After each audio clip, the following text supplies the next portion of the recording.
Hello students, कैसे हो आप लोग। Welcome back to my channel Edu Point Physics by Sanya Raj. और मेरा नाम है Sanya. So let's get started. और आज होने वाला है मोशन पार्ट 14। ठीक है। और ये टॉपिक बहुत ही इंपॉर्टेंट होने वाला है और बहुत ही इंटरेस्टिंग भी होने वाला है साथ साथ। तो चलिए बिना देर किए हुए इस वीडियो की शुरुआत करते हैं। सो लेट्स गेट स्टार्टेड। तो आज का जो टॉपिक है मोशन पार्ट 14 में वो है, मैंने पिछली वीडियो में एक मैजिक ग्राफ बताया था। ठीक है। तो इस वीडियो में हम उस मैजिक ग्राफ को समझेंगे, अंडरस्टैंडिंग द मैजिक ग्राफ। फिर है डेरिवेशन बाय ग्राफिकल मेथड, मतलब ग्राफिकल मेथड से हम कैसे उस ग्राफ की मदद से, ठीक है, हम इक्वेशंस ऑफ मोशन को डिराइव कर सकते हैं। उसके बाद न्यूमेरिकल्स हम लोग को सॉल्व करेंगे। ठीक है। तो ये तीन टॉपिक्स आज की वीडियो में डिस्कस करने वाले हैं हम लोग। तो चलिए इस वीडियो की शुरुआत करते हैं। पहले आने वाला है ये मैजिक ग्राफ। तो हमारा आ गया ये मैजिक ग्राफ।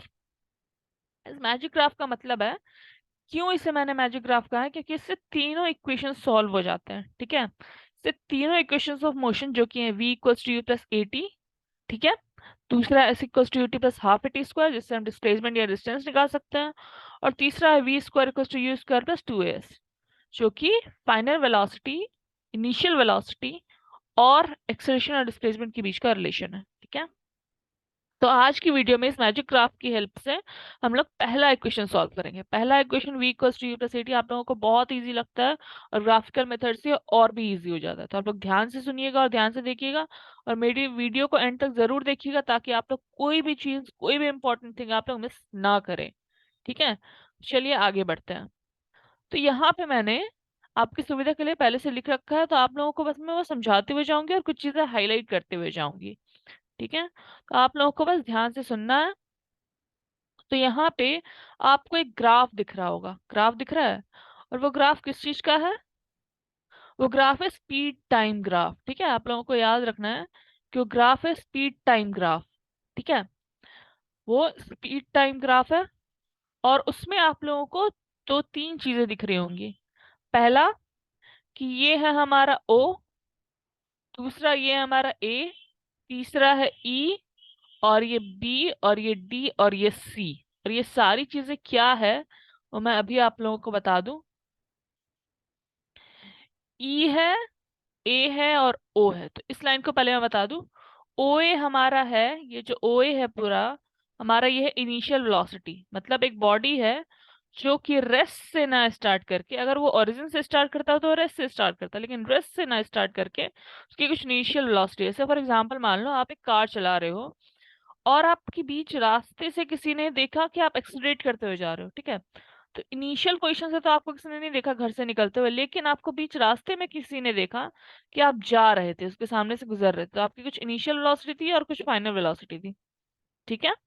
तो ये हो गई आपकी ओए, हो गई आपकी इनिशियल वेलोसिटी, यहाँ से आपने स्टार्ट किया स्पीड, और फाइनली आपका स्पीड कुछ इतना हो गया बी पॉइंट तक जाके। ठीक है। तो वहां पे हमारी फाइनल वेलोसिटी कितनी मानी जाएगी? वाई एक्सिस पे है, तो ओ ई आप कह सकते हो या सी बी या बी सी कह सकते हो।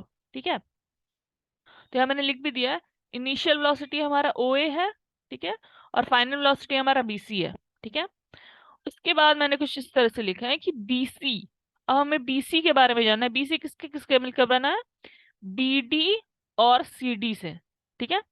B D plus C D equals to B सी।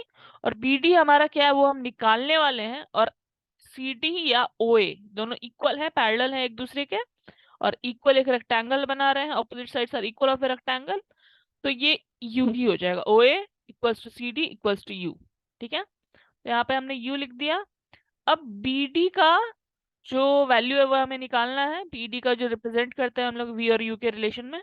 तो B D change in velocity है, क्योंकि मैं एक बार आपको फिर से क्लियर करके बता दूं, ये फाइनल वेलोसिटी जो है हमारी, कि बीसी अगर हमारी फाइनल वेलोसिटी है वी, और ये सी डी जो अगर हमारा यू है, ठीक है, तो ये तो चेंज इन वेलोसिटी हुई ना। वी जो बड़ी यूनिट है minus u, v minus u, इसको क्या कहते हैं हम लोग? Change in velocity. ठीक है। ये आ गया हमारा बी डी। अब हम निकालेंगे इसी को, टाइम से डिवाइड करेंगे, इसी टाइम से एडी जो है हमारा टाइम है, ठीक है, इसी टाइम से डिवाइड करेंगे तो हमारा एक्सेलरेशन आएगा। ठीक है।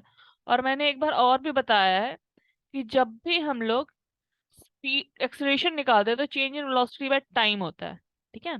Change in velocity by time, change in velocity by time, तो B D by A D, आपको मैं फिर से दिखा दूं, B D by A D, B D था change in velocity, A D था हमारा टाइम, तो ये हमारा आ गया B D by A D. ठीक है।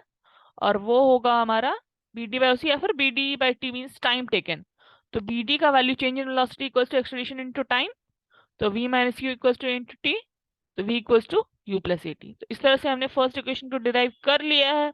अब हमारा बच गया सेकेंड और थर्ड इक्वेशन ऑफ मोशन, जो कि मैं नेक्स्ट वीडियो में बताऊंगी। अभी हम लोग कुछ सॉल्व करेंगे, कुछ न्यूमेरिकल्स। ठीक है। पहला पार्ट हमारा हो गया, पहला पार्ट हमारा हो चुका है, मैंने मैजिक ग्राफ के बारे में बता दिया कि उसका क्या यूज होता है, तीनों इक्वेशंस को डिराइव करने में हेल्प करता है हमें। उसके बाद डेरिवेशन में ग्राफिकल मेथड मैंने फर्स्ट इक्वेशन बता दिया है कि ये फर्स्ट इक्वेशन था हमारा आज के पार्ट में।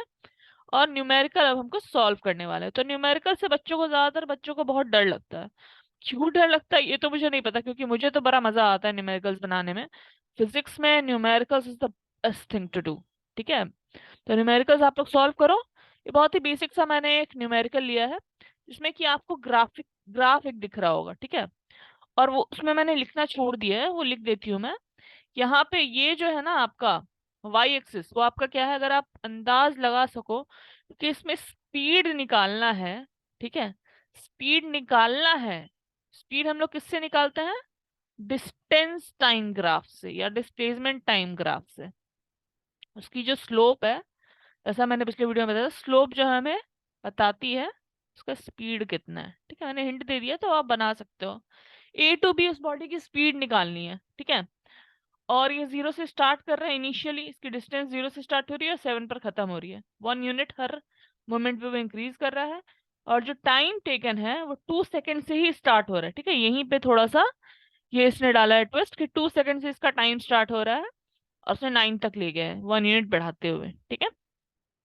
तो ए टू बी, हमारा ए टू बी हमारा पहला है, स्पीड कैलकुलेट करना है।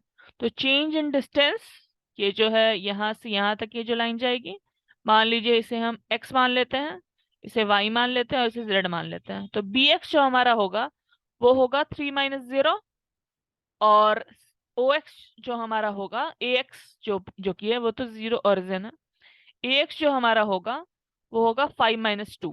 ठीक है। तो इस तरह से 3/3 हमारा 1 सेंटीमीटर पर सेकेंड। अब से चाहो तो पॉज कर करके एक बार दोबारा से देख सकते हो। उसके बाद ये हो गई हमारी यूनिफॉर्म स्पीड bc। उसके बाद हमें कैलकुलेट करना है ए बी जो है, वो हमारा यूनिफॉर्म कांस्टेंट स्पीड। अब अगर आप बोलोगे कि वैरी कर रहा है, ये तो नहीं, ये डिस्टेंस टाइम ग्राफ है, डिस्प्लेसमेंट टाइम ग्राफ। ठीक है। ये डिस्टेंस टाइम ग्राफ है, तो इसमें जो स्ट्रेट लाइन जाती है ना, वो हमें डिनोट करती है कि बॉडी की स्पीड यूनिफॉर्म है। ठीक है। Means no acceleration, the body isn't accelerated. ठीक है। उसके बाद आती है बात बी से सी तक, आपको साफ दिख रहा है कि वो रेस्ट पर है, और उसे आपको लिखना पड़ेगा कि 7 - 5, वो तो हमारा टाइम टेकन हो गया 2 सेकंड, लेकिन 2 सेकंड में डिस्टेंस कितना उसने कवर किया, 3 से 3 तक ही रह गया, तो डिफरेंस कितना है, 0, तो 0 सेंटीमीटर पर सेकंड। ठीक है। बी टू सी उसकी स्पीड है 0। उसके बाद अब सी टू डी पे जाता है। सी टू डी ये वाली लाइन है, फिर से वापस से यूनिफॉर्म स्पीड। अब कितनी यहाँ पे स्पीड है वो हमें जानना पड़ेगा। ये टाइम इंटरवल ज्यादा है, तो 9 - 7, 2 सेकंड का यहाँ पे टाइम इंटरवल है, लेकिन उस 2 सेकंड में इसने कितना कवर किया है, 7 - 3। ठीक है। तो 4 सेंटीमीटर उसने ट्रेवल किया है। ठीक है। तो ये हो गई हमारी आगे 4/2 मीन्स 2 सेंटीमीटर पर सेकंड। टाइम यहाँ पे सेकंड में दिया हुआ है। ठीक है। और यहाँ पे जो डिस्टेंस है वो हमारे सेंटीमीटर में दिया हुआ है। ठीक है। तो इस तरह से हमारा आ गया पहला न्यूमेरिकल, जो कि ग्राफ पे बेस्ड था। ये बहुत ही इजी और बहुत ही कंसेप्ट बेस्ड न्यूमेरिकल था। ठीक है। जिससे आप 2-3 बार अगर सॉल्व करते हो और 2-3 बार मेरी वीडियो को अगर आप देखते हो, तो आपको अच्छे से क्लियर हो जाएगा। तो इस वीडियो को एंड तक देखने के लिए बहुत बहुत धन्यवाद। और मैं इस तरह के और भी इंटरेस्टिंग टॉपिक्स लेकर आने वाली हूँ। हमारा ये पार्ट 14 है मोशन का, तो आप लोग सोचे होगे कि कितने पार्ट्स और होने वाले हैं। ज्यादा पार्ट्स नहीं होने वाले हैं। हमारा जो बचा हुआ है सेकंड और थर्ड इक्वेशन ग्राफिकल रिप्रेजेंटेशन से, उसके बाद हमारा बचा हुआ है यूनिफॉर्म सर्कुलर मोशन। तो ये भी मैंने रिफील कर दिया कि अगली बार हमारा क्या होने वाला है, 1-2 पार्ट्स में और जो हमारा मोशन चैप्टर होगा वो एंड हो जाएगा। और कुछ मैं न्यूमेरिकल्स दूंगी आप लोगों को पिन कमेंट्स में, तो आप लोग ज़रूर सॉल्व करना और उसका आंसर आप लोग कमेंट सेक्शन में ज़रूर देना। और ये क्वेश्चन समझ में आया कि नहीं वो भी हमें बताना। और थैंक्स फॉर वॉचिंग। वीडियो को एंड तक देखने के लिए बहुत बहुत धन्यवाद। तो मिलते हैं नेक्स्ट वीडियो में जल्दी। तो thanks for watching. Bye bye, take care.